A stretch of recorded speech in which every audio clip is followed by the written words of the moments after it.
내가 매일 기쁘게 순례길 행함은 주의 발이 나를 안보함이요. 내가 주의 큰 복을 받는 참된 비결은 주의 영이 함께함이라. 성령이 계시네. 할렐루야 함께하시네. 좁은 길을 걸으며 밤낮 기뻐하는 것 주의 영이 함께함이라. 전에 죄에 빠져서 평안함이 없을 때 예수 십자가의 공로 힘입어 그 발 아래 엎드려 참된 평화 얻음은 주의 영이 함께함이라. 성령이 계시네. 할렐루야 함께하시네. 좁은 길을 걸으며 밤낮 기뻐하는 것 주의 영이 함께함이라. 나와 동행하시고 모든 염려하시니 나는 숲의 새와 같이 기쁘다. 내가 기쁜 마음으로 주의 뜻을 행함은 주의 영이 함께함이라. 성령이 계시네. 할렐루야 함께하시네. 좁은 길을 걸으며 밤낮 기뻐하는 것 주의 영이 함께함이라. 세상 모든 욕망과 나의 모든 정욕은 십자가에 이미 못을 박았네. 어두운 밤이 지나고 무거운 짐 벗으니 주의 영이 함께함이라. 성령이 계시네. 할렐루야 함께하시네. 좁은 길을 걸으며 밤낮 기뻐하는 것 주의 영이 함께함이라. 아멘. 창세기 12장 10절부터 20절까지 말씀 같이 천천히 한 목소리로 하나님 말씀 선포하겠습니다. 그 땅에 기근이 들었으므로 아브라함이 애굽에 거류하려고 그리로 내려가니 이는 그 땅에 기근이 심하였음이라. 그가 애굽에 가까이 이르렀을 때 그의 아내 사레에게 말하되 내가 알기에 그대는 아리따운 여인이라. 애굽 사람이 그대를 볼 때 이러기를 이는 그의 아내라 하여 나는 죽이고 그대는 살리리니 원하건대 그대는 나의 누이라 하라. 그러면 내가 그대로 말미암아 안전하고 내 목숨이 그대로 말미암아 보존되리라 하니라. 아브라함이 애굽에 이르렀을 때 애굽 사람들이 그 여인이 심히 아리따움을 보았고 바로의 고관들도 그를 보고 바로 앞에서 칭찬하므로 그 여인을 바로의 궁으로 이끌어 들인지라. 이에 바로가 그로 말미암아 아브라함을 후대함으로 아브라함이 양과 소와 노비와 암수 나귀와 낙타를 얻었더라. 여호와께서 아브라함의 아내 사레의 일로 바로와 그 집에 큰 재앙을 내리신지라. 바로가 아브라함을 불러서 이르되 네가 어찌하여 나에게 이렇게 행하였느냐? 네가 어찌하여 그를 내 아내라고 내게 말하지 아니하였느냐? 내가 어찌 그를 누이라 하여 내가 그를 데려다가 아내를 삼게 하였느냐? 내 아내가 여기 있으니 이제 데려가라 하고 바로가 사람들에게 그의 일을 명하매 그들이 그와 함께 그의 아내와 그의 모든 소유를 보내었더라. 아멘.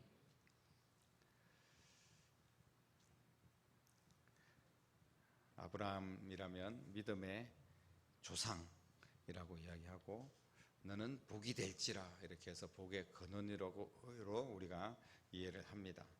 이런 천하의 아브라함도 낭패를 본 그런 일들이 있었습니다. 오늘 창세기 12장에는 그런 이야기를 소개를 하고 있는데요. 가나안 땅으로 갔어요. 갈 바를 알지 못하고 하나님이 지시한 땅으로 갔습니다. 정말 놀라운 일이 아닐 수가 없어요. 기적 같은 일입니다. 자신이 가지고 있었던 모든 기득권, 자기의 처소와 친척과 아비와 본토를 떠나서 하나님이 지시한 땅으로 어디로 갈지도 알지 못하고 간다는 것은 엄청난 믿음입니다. 그런데 약속의 땅에 갔더니 오늘 말씀에 보니까 그곳에 기근이 있었다는 거예요. 우리가 믿음을 가지고 교회를 옵니다. 또 믿음으로 하나님께서 주신 사명을 붙들고 주의 길을 걸어가려고 합니다. 그러면 하나님께서 이 가나안 땅에는 엄청난 보물이 쏟아져야 되고 축복이 임하여야 되는데 하나님께서 엄청난 믿음을 보여준 이 아브라함에게는 또 큰 실망을 안겨준 거예요. 우리가 예수님 잘 믿으면 복 받아야 되지 않겠습니까? 우리가 예수님께 많이 기도하면 큰 은혜가 임하고 축복이 임해야 되는데 이게 모든 사람들의 공통적인 생각입니다. 다른 종교들은 많이 기도하고 공양미를 많이 갖다 바치고 또 이단들도 집 팔아 바치고 이러면 큰 복을 주신다고 그렇게 이야기를 하는데 교회도 사실은 그런 어떤 인식이 있어요. 내가 하나님 앞에 더 많이 충성하고 믿음을 보여주고 더 많이 헌신을 했을 때 하나님께서 엄청난 복을 주시겠지. 물론 당연히 하나님께서 복을 주실 수 있죠. 그러나 오늘 우리에게 주시는 말씀 뭐냐 하면 애굽으로 내려가는 거예요. 기근을 만나서 지금 가나안 땅에서 복을 받아야 되는데 오히려 기근을 만났습니다. 우리가 예수 잘 믿고 큰 축복을 받아야 되는데 오히려 실패를 경험하고 모든 어려움을 겪게 되고 몸도 아프고 뭐 가사는 탕진하고 뭐 이럴 수가 있다는 거예요. 그러면 어떻게 합니까? 다시 애굽으로 내려간다는 거죠. 여기서 애굽을 상징하는 건 뭐냐 하면 이 세상으로 다시 하나님을 믿는 그 믿음을 포기하고 세상으로 간다는 그런 의미를 가지고 있는데 애굽으로 내려갔다가 낭패를 만났습니다. 그러나 하나님의 은혜로 다시 이제 돌아오게 됩니다. 이게 이제 하나님의 큰 은혜입니다. 우리가 하나님을 신뢰하고 교회 왔다가 예수님을 좀 잘 믿어보려고 하다가 낭패를 봐가지고 이거 도저히 예수 믿는 거 재미가 없다. 그래서 다시 돌아갑니다. 그러면 저는 배신자 그리고 또 하나님을 등진 그런 불신앙을 가진 성도 이렇게 판단이 되면 하나님께서 큰 벌을 내리시고 이래야 되는데 하나님은 끝까지 사랑하시고 다시 아브라함을 가나안으로 애굽에서 가나안으로 나오게 하는 그런 내용이 오늘 본문 말씀입니다. 그럼 오늘 내용을 가지고 몇 가지 우리가 교훈을 살펴보면 첫 번째는 약속의 땅 약속의 땅이 이제 가나안이죠. 그 약속의 땅 가나안에도 기근이 있다는 겁니다. 아브라함 이후에도 이제 나중에 애굽에서 430년 동안 종살이 하다가 다시 홍해를 건너서 광야를 지나서 가나안 땅으로 오지 않습니까? 그런데 그 가나안 땅은 젖과 꿀이 흐르는 땅이라 그랬는데 그곳에 가니까 온갖 가나안의 족속들이 막 그 족속들과 전쟁을 치러야 되고 굉장히 만만치 않은 그런 어려움이 기다리고 있었던 이스라엘의 과거 역사를 보게 됩니다. 그것보다 먼저 아브라함의 역사를 통하여서 우리에게 똑같은 이야기를 하고 계시는 거예요.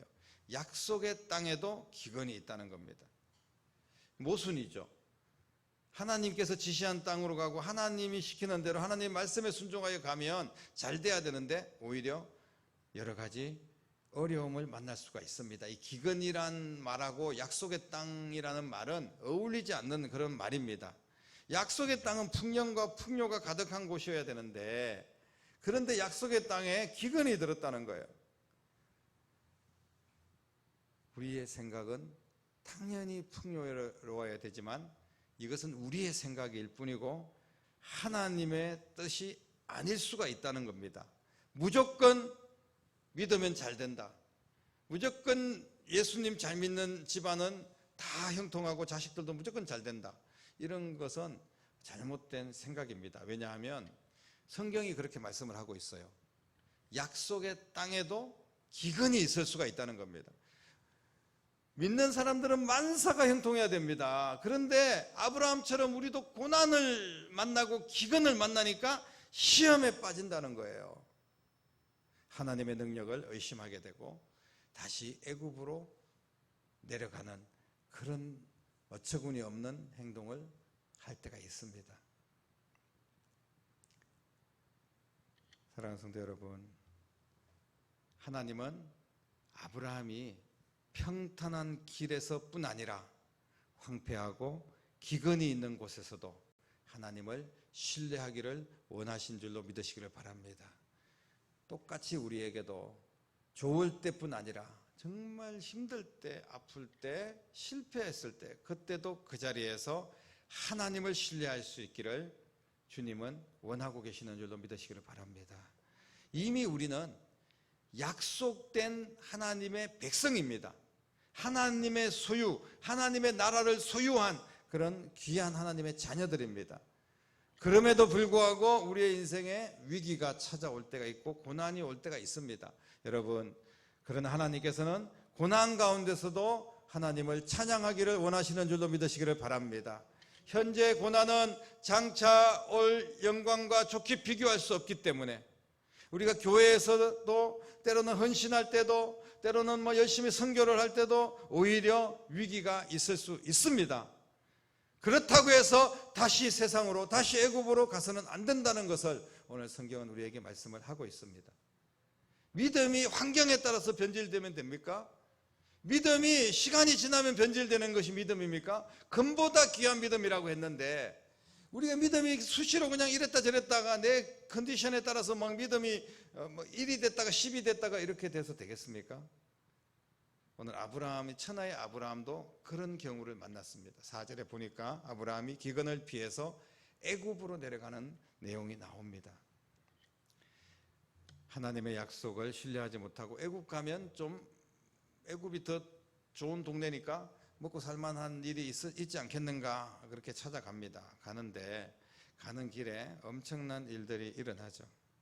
지금 자기 힘으로 뭔가 해결해 보려고 하나님을 신뢰하지 못했던 그런 아브라함의 몇 안 되는 오점, 약점, 그리고 실수 이런 부분들이 오늘 본문의 말씀입니다.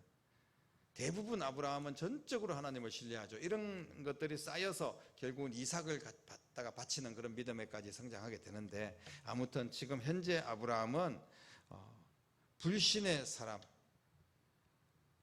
믿음의 조상이면서 지금 현재는 불신의 사람이라는 거예요. 불신의 사람이 따로 있는 게 아닙니다. 믿지 않는 사람이 따로 있는 게 아니에요. 하나님을 신뢰하지 못하고 고난이 왔다고 해서 바로 등을 돌리는 그런 사람이 있다면 이 사람이 바로 불신의 사람입니다. 세상을 신뢰하지 말고 하나님의 신실하신 약속을 신뢰하는 성도들이 될 수 있기를 주님의 이름으로 축복합니다. 기근 앞에서 하나님을 신뢰하지 못한 아브라함처럼 수많은 하나님의 백성들이 세상 환경에 병들고 쓰러져 가고 있습니다.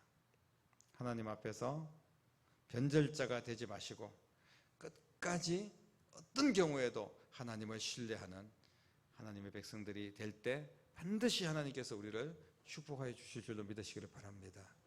그런데 아브라함이 애굽으로 가면서 어떻게 했습니까? 이 죄가 점점 더 커지는 거예요. 하나님을 신뢰하지 못한 부분이 이제 점점 더 막 확장되는 겁니다. 아브라함이 이제 가다가 아내에게 이제 나를 오라비라고 해라. 네가 내 여동생이라고 해라. 왜냐하면 네가 애굽 가면 이제 완전히 온갖 어려움들이 또 있을 수 있고 많은 사람들과 관계가 있을 수 있는데 네가 내 아내다 그러면 나를 죽이고 너를 빼앗아 갈지도 모르기 때문에 이런 엉뚱한 생각을 하는 거예요. 이게 애굽으로 내려가는 사람들의 특징입니다. 일어나지도 않는 막 걱정들을 하고 이런 아브라함의 정말 아브라함 같지 않는 아브라함하고 전혀 어울리지 않는 그런 모습이 막 나타나는 겁니다. 왜? 애굽으로 내려갈 때 세상을 향하여 갈 때 그렇게 나약한 존재가 된다는 겁니다. 그렇게 해가지고 이제 조그마한 불씨가 큰 산불을 내는 것처럼 이제 가서 너는 내 아내가 아니고 내 누이다. 이렇게 하면서 너는 나를 오라비라고 해라. 이렇게 해가지고 이제 갔더니 죄가 점점 더 이제 자라나게 되고 이제 애굽으로 내려간 것이 큰 화근이 되어 가지고 큰 죄가 기다리고 있습니다. 사랑하는 성도 여러분, 어떤 경우에도 애굽으로 내려가지 마시기를 주님의 이름으로 축복합니다. 세상으로 되돌리는 그런 신앙이 되지 마십시오. 그곳에는 죄가 가득하고 소망이 없고 영적으로 병들어 우리를 죽게 만드는 곳이라는 것을 꼭 기억하시고, 여러분들은 어떤 경우에도 예배로 승리하고 하나님 앞에 말씀 붙들고 기도로 승리할 수 있기를 주님의 이름으로 축복합니다. 그래서 갔더니 어떤 일이 일어났습니까? 바로 왕이 이제 누이를 보고, 이제 누이로 알고 있었죠. 그러면 그 누이를 나한테 달라 이렇게 해가지고 아브라함이 얼떨결에 어쩔 수 없이 이제 바로 왕에게 자기 아내를 빼앗기게 생겼어요. 그런데 아내하고 동침하기 전에 바로의 집에 큰 재앙이 일어납니다. 그래서 하나님께서 막 날벼락을 때리셔가지고 절대로 그 여자를 건드리지 마라 이렇게 그냥 바로에게 직접 다이렉터로 하나님께서 나타나시죠. 그래서 바로가 깜짝 놀라가지고 아침에 일어나서 도대체 너는 왜 거짓말을 했냐 이러면서 이제 바로도 막 벌벌 떨면서 이제 너 아내 데리고 가라 그러면서 막 나머지 재산도 주면서 그렇게 다시 데리고 가나안으로 돌아갈 수 있도록 그렇게 합니다. 이게 바로 왕이 착해서 그런 것이 아니라 하나님의 은혜입니다. 하나님께서 그런 가운데서도 애굽으로 내려갔던 그런 아브라함의 신앙을 주님께서 책망하지 않으시고 다시 안아주시고 다시 하나님께서 함께 해주시고 다시 그 모든 위기를 극복할 수 있도록 인도하신 줄로 믿으시기를 바랍니다. 이게 바로 탕자와 같은 우리를 다시 받아주신 하나님 아버지의 그 사랑, 우리가 죄인 되었을 때 먼저 우리를 사랑하셔서 십자가에 죽으신 그 사랑, 바로 그런 사랑을 가지고 계신 하나님이시기 때문에 아브라함을 용납하시고 도와주시고 바로의 집에 재앙을 내리심으로 바로의 손에서 건져주시고 다시 가나안으로 돌아갈 수 있는 길을 열어주신 줄로 믿으시기를 바랍니다. 우리는 절대로 가나안에서 애굽으로 내려가서는 안 되지만, 그러나 때로는 우리가 넘어질 때가 있잖아요. 때로는 우리가 힘들 때 실망하고 하나님 원망하고 예배를 포기하고 세상의 기준을 가지고 세상에서 어떻게 살아보려고 애를 쓰다 보니까 하나님과 점점 더 관계가 멀어지는 그런 경우들을 우리가 만날 수 있다는 거죠. 그럴 때 하나님께서는 너무나 귀하신 하나님, 사랑하시는 하나님께서는 우리가 순종할 때뿐 아니라 우리가 애굽으로 향하여 있고 때로는 우리가 실수하고 죄를 범할 때도 우리와 함께 해주신다는 거예요. 이것이 하나님의 무한하신 사랑입니다. 우리는 그 하나님을 우리 아버지로 모시고 살아가는 거예요. 이것이 우리를 향하신 하나님의 사랑이고 은혜인 줄로 믿으시기를 바랍니다.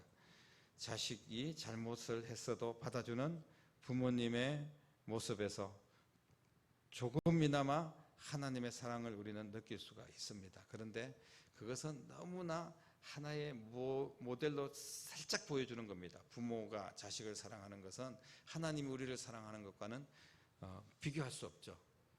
우리 자식을 사랑하는 부모의 마음이 열이라면 하나님이 우리를 사랑하는 것은 천이고 만일 겁니다. 그렇게까지 우리를 사랑하신 하나님.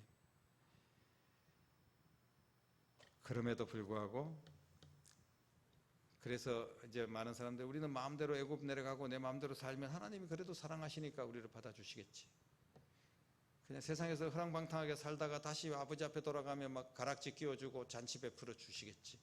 여러분, 우리의 신앙이 그렇게 그런 신앙으로 살아서 되겠습니까? 그럼에도 불구하고 하나님께서는 약속을 버리지 않고 애굽으로도 내려가지 않기를 원하고 계시는 줄로 믿으시기를 바랍니다.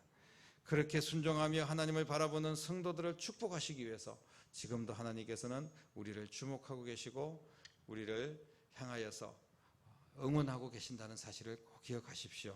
가나안 땅에 기근이 있듯이 우리의 삶에도 분명히 어려움이 있습니다. 여러분 인생에 나는 아무런 어려움이 없이 만사형통하게 예수 믿고 난 뒤에 더 잘되고 모든 것이 다 술술 풀렸다, 이런 분은 아무도 없을 겁니다. 예수님을 믿었기 때문에 내가 아플 때, 내가 사고가 났을 때, 내 자식들이 어려웠을 때, 내가 위기에 있을 때, 이럴 때 예수님 안에 있었기 때문에 극복할 수 있었지, 그런 일들이 아무것도 일어나지 않았다고 이야기할 사람은 세상에 아무도 없다는 거예요. 사랑하는 성도 여러분, 우리의 삶에도 분명히 어려움이 있겠지만 그럴 때일수록 더욱더 하나님의 약속을 붙잡고 깨어있는 믿음, 생명력이 있는 믿음, 하나님을 끝까지 신뢰하며 기도하는 믿음의 사람들이 될 수 있기를 주님의 이름으로 축복합니다. 언제든지 하나님 우리와 함께 하신다는 사실을 믿고 나아가면 결과적으로는 믿음으로 승리하게 될 줄로 믿습니다. 이런 놀라운 은혜가 다시 한 번 더 우리가 반복되는 실수를 범하지 않고 어떻게 했든지 가나안 땅에서 살고 가나안 땅에서 죽겠다, 내가 예배로 살고 예배로 죽겠다, 내가 교회에서 살고 교회에서 죽겠다, 내가 하나님의 자녀로 살다가 하나님의 자녀로 죽겠다는 이런 결단과 각오로 나아간다면, 일사의 각오로 나아가는 주의 백성들을 하나님께서 결코 외면하지 아니하시고 끝까지 지켜주시고 보호하시고 어려운 가운데서도 그 핍박과 환난과 고난 가운데서도 다시 건져주시고 회복시켜 주시는 은혜가 있을 줄로 믿습니다. 이 놀라운 은혜를 모두 우리가 깊이 경험하며 이제는 애굽으로 내려갈 때가 아니라 다시 성전으로 올라올 때, 기도의 자리로 올라올 때, 말씀의 자리로 올라올 때다라는 것을 꼭 기억하시고 우리의 신앙이 다시 성장하고 올라가는 그런 귀한 역사 있기를 주님의 이름으로 축원합니다. 기도하겠습니다. 살아계신 아버지 하나님, 감사합니다. 아브라함이 정말 귀한 믿음의 사람이었지만 고난과 기근이 찾아오니까 애굽으로 슬금슬금 내려갔다가 큰 화를 당하고 또 거짓말하게 되고 그러다가 아내를 잃을 뻔하고 엄청난 시련을 겪게 되었던 아브라함의 사례를 우리가 보면서 우리에게는 어떤 경우에도 하나님께서 믿음을 지키기를 원하고 계신다는 사실을 기억하게 하시고, 그럴 때 하나님께서 더 큰 은혜를 주시고 도와주신다는 사실을 꼭 깨닫고 우리가 어찌하든지 어떠하든지 예배하게 하시고 내가 어떠하든지 하나님의 자녀로 살게 하시고 내 형편과 내 처지가 어떠하든지 하나님 말씀 붙들고 기도하는 주의 백성들 되게 하여 주시옵소서. 애굽으로 내려가는 신명이 한 영혼도 없도록 도와주시고 항상 깨어있는 믿음의 성도들이 될 수 있도록 역사하여 주시옵소서. 살아계신 예수님의 이름으로 간절하게 기도드립니다. 아멘.